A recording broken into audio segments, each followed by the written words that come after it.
The State Department confirming 3 Americans are among the 4 victims of a terror attack in Jerusalem. It is the city's deadliest attack in years. 4 people are dead and at least 7 others hurt. The 2 Palestinian attackers died in a shootout with police. It happened at a contested religious site in Jerusalem. We begin in Jerusalem, where at least 4 Israelis have been killed and several others injured in what police describe as a terrorist attack. 2 men armed with a pistol, axes and knives carried out the attack at a synagogue in the Nov18 neighbourhood in the west of the city during morning prayers.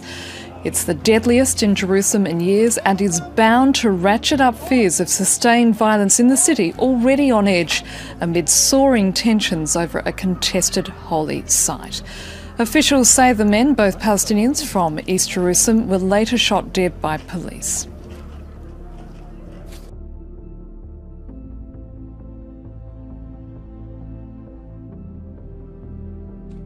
If you're asking me, they stabbed people once and twice or 3 times to make sure that they did the job. Very bad, very bad. Now, police say the 2 attackers were Palestinians from East Jerusalem. They used knives and an axe to attack these Israelis that were in the synagogue. Now, tensions have been flaring up here in Jerusalem over the past several months, really after the war in Gaza between Israel and the Palestinians there. But also, there's been fights over religious spots here in Jerusalem.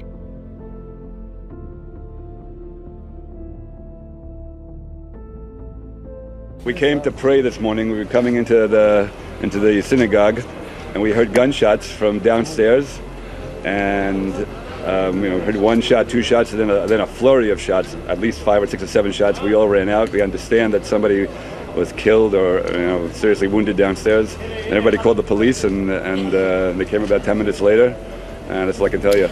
It's not immediately known if the men were affiliated with any militant group. Hamas, the militant Palestinian group that runs the Gaza Strip, has praised the attack, however, but stopped short of claiming responsibility. In the meantime, US Secretary of State John Kerry has declared the incident to be an act of pure terror. The French President, François Hollande, has also issued a condemnation. People who had come to worship God in the sanctuary of the synagogue were hatcheted and hacked and murdered in that holy place in an act of pure terror and senseless brutality murder. I call on the Palestinian leadership at every single level to condemn this in the most powerful terms. This violence has no place anywhere. As I speak, terrible attacks are being committed, including in Jerusalem now, where we have learned of the attack on a synagogue with 4 Israelis killed.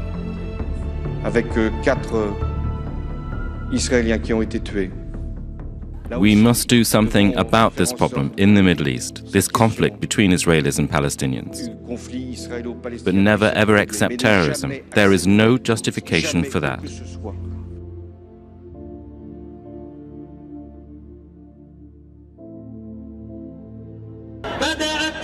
Speaking from Gaza, the head of the armed wing of Hamas, Abu Ubaidah, warns Israel not to make tensions in the region worse. The enemy will feel the full wave of the explosion because they are responsible for the delay and the undermining of long-term truce efforts. A ceasefire in August between Israel and Hamas militants in Gaza ended weeks of fighting that left more than 2,000 people dead, most of them Palestinians. Fears of conflict spreading again sparked in Jerusalem after violence flared over access to a mosque considered holy in both Judaism and Islam. That's led to numerous deadly clashes between Israeli police and Palestinians. Israel's Prime Minister Benjamin Netanyahu and Palestinian President Mahmoud Abbas are in Jordan, hoping to find some form of resolution.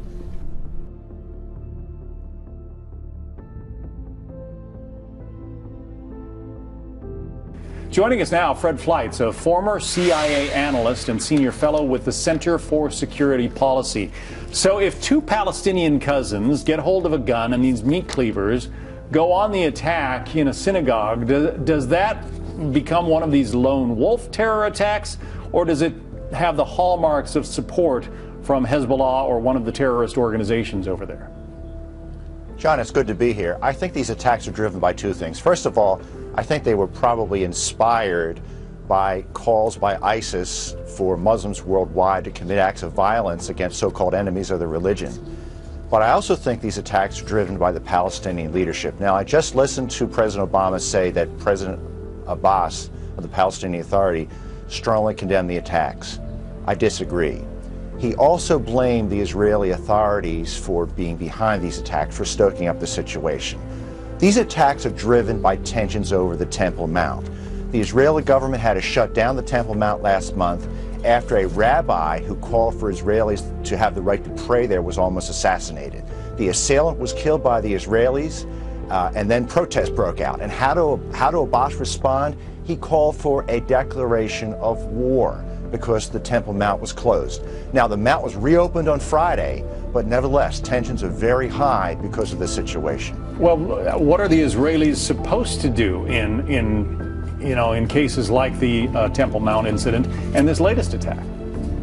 Well, there's been a long time understanding that people of other faiths could visit the top of the Temple Mount, but they could not pray there. Now, there are some Jews who believe that that's unfair. That shows a lack of tolerance for their religion. They show tolerance for Islam.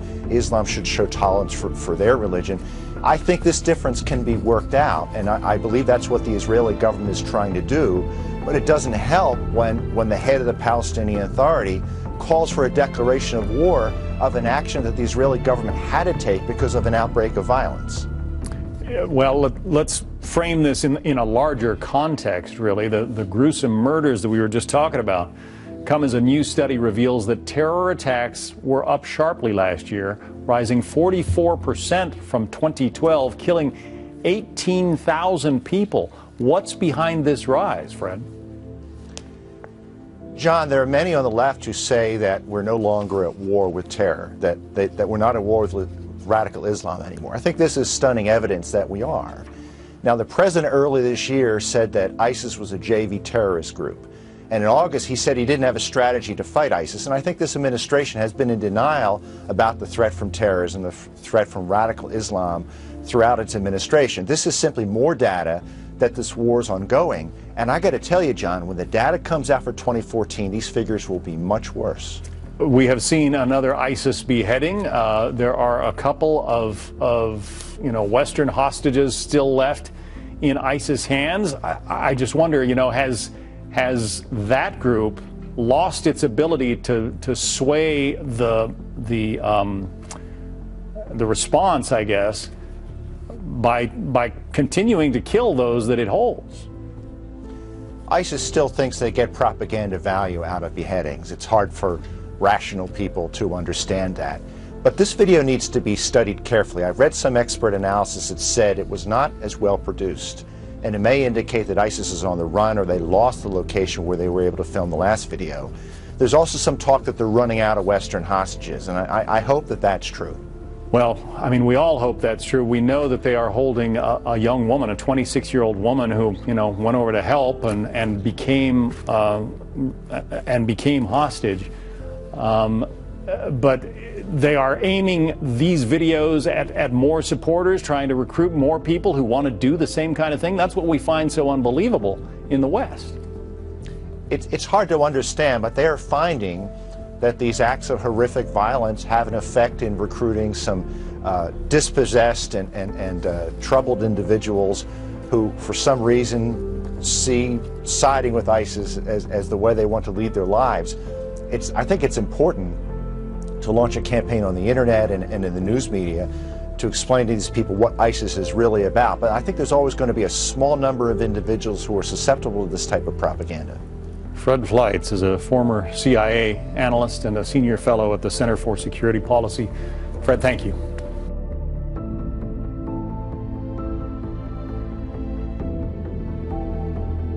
He was asked about the attacks in Jerusalem today. Let's listen. Took place in Jerusalem. We know that two attackers senselessly and brutally attacked innocent worshipers in a synagogue during their morning prayers. Obviously, we condemn in the strongest terms these attacks. A number of people were wounded and 4 people were killed, including 3 American citizens. So this is a tragedy for both nations, Israel as well as the United States, and our hearts go out to the families who obviously are undergoing enormous grief right now. Secretary Kerry has spoken to Prime Minister Netanyahu. President Abbas has strongly condemned the attacks. Tragically, this is not the first loss of life that we have seen in recent months. Too many Israelis have died, too many Palestinians have died. And at this difficult time, I think it's important for both Palestinians and Israelis to try to work together to lower tensions and to reject violence.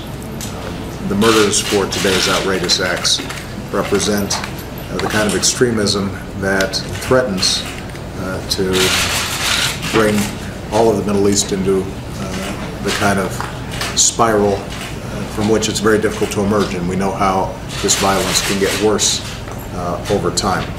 But we have to remind ourselves that the majority of Palestinians and Israelis overwhelmingly want peace and to be able to raise their families knowing they're safe and secure. The United States wants to work with all parties involved to make that a reality and to isolate the kinds of extremists that are bringing about this terrible carnage.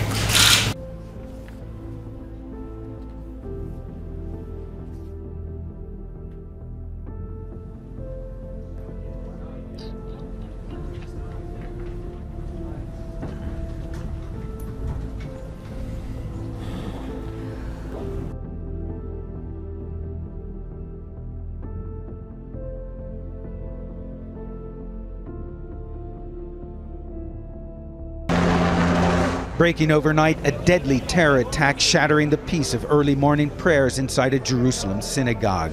They used axes and knives to attack the people. Police say 2 Palestinian men armed with knives, axes and a handgun entered the building in an Orthodox neighborhood in West Jerusalem. The assailants traveling from East Jerusalem, killing 4 Israeli civilians and injuring 6 others, including 2 responding police officers.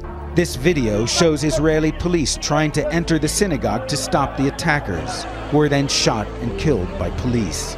Israeli authorities calling this one of the deadliest terror attacks in the city in years. What you saw today is slaughter of innocent people while they're praying in a synagogue. If the world doesn't unite against terrorism and gives 0 excuses for terrorism, this will haunt the world. A spokesman for Hamas quickly praising what happened as justifiable revenge for the death of a Palestinian bus driver found hanged in his bus Sunday. But Palestinian Authority President Mahmoud Abbas condemned the attack, as did Israeli Prime Minister Benjamin Netanyahu, saying Israel will respond with a heavy hand, his office posting on his official Twitter account. This attack, the latest and most violent amid months of soaring tensions in the Holy City, with a wave of attacks and kidnappings in recent weeks.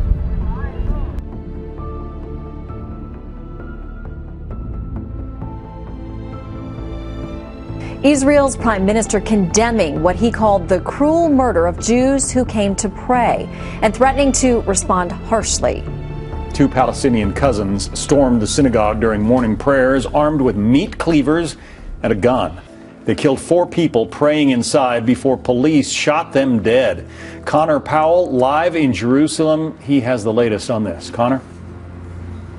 Well, John, Jerusalem is no stranger to violence, but even by recent standards, today was a particularly brutal attack. And as you said, 3 Americans were killed. Another individual from Britain was also killed, and the violence showing no signs of letting up. As Jewish worshippers in Jerusalem gathered for morning prayers, the growing violence between Israelis and Palestinians arrived at the doorstep of the Har Nof synagogue. According to both Israeli police and eyewitnesses, 2 men armed with axes, knives, and pistols stormed the synagogue early this morning. They began stabbing and shooting people just as they were beginning to pray. Most were able to escape, but the attackers started to slash and shoot. At least 4 people were killed, several others were wounded in the attack. Israeli officials say the 2 attackers were Palestinians in their 20s from East Jerusalem. Clashes between police and protesters erupted in their neighborhood soon after.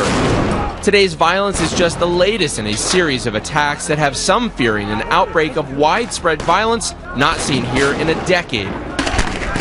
Israeli Prime Minister Benjamin Netanyahu has said that Israel will respond harshly to these terror attacks, and he is blaming Palestinian President Mahmoud Abbas for inciting the violence. The problem here is that security officials say that these appear to be individual attacks and individually planned, and that they aren't linked.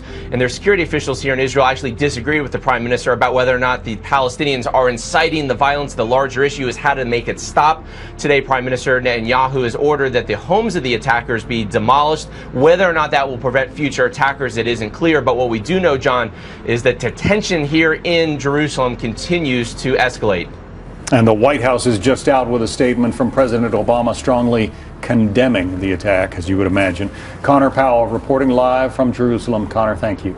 The trouble has been you've had these extremist statements from Islamists who come with this sort of irresponsible language about the Temple Mount, and my Prime Minister has said unequivocally there will be no change to the status quo, the religious status quo on the Temple Mount. This is just going to add to the tensions in Jerusalem, which have been simmering for weeks now, with a few other attacks that have taken place in Jerusalem, in the east of the city, also in the West Bank, in Tel Aviv. A total of 6 Israelis killed by Palestinians in those.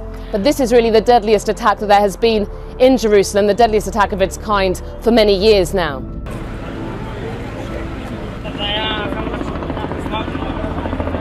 It can't be that people pray here and are murdered. People take the train and are murdered. People in the bus are killed. Last week, a soldier. These things can't be. It's frustrating to be in your country, your own city, your own prayer in your synagogue, and get killed.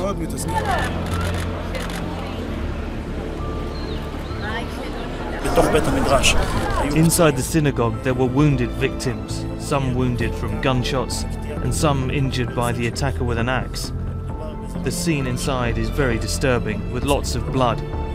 Inside there were another 3 dead.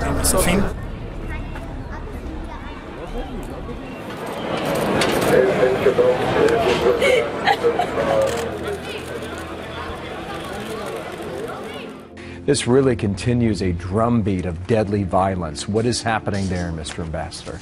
Well, I think several things are significant. First, we know that Hamas has applauded the attack, has not taken credit for it. But I think we should watch developments there, because when Prime Minister Netanyahu says there will be a harsh response, obviously the question is harsh against whom? And if there are links that this was directed or inspired by Hamas, then I think we know what the Israeli retaliation will be.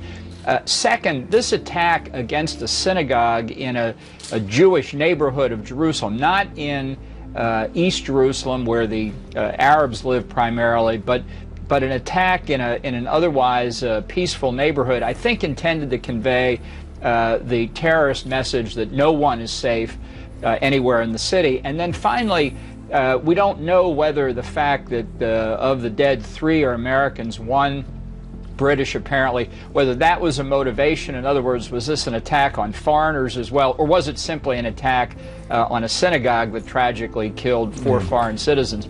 But I think the implication here is very clear, that the prospect of further negotiation between Israel and the Palestinian authorities pretty close to zero. Yeah, meat cleavers and a gun.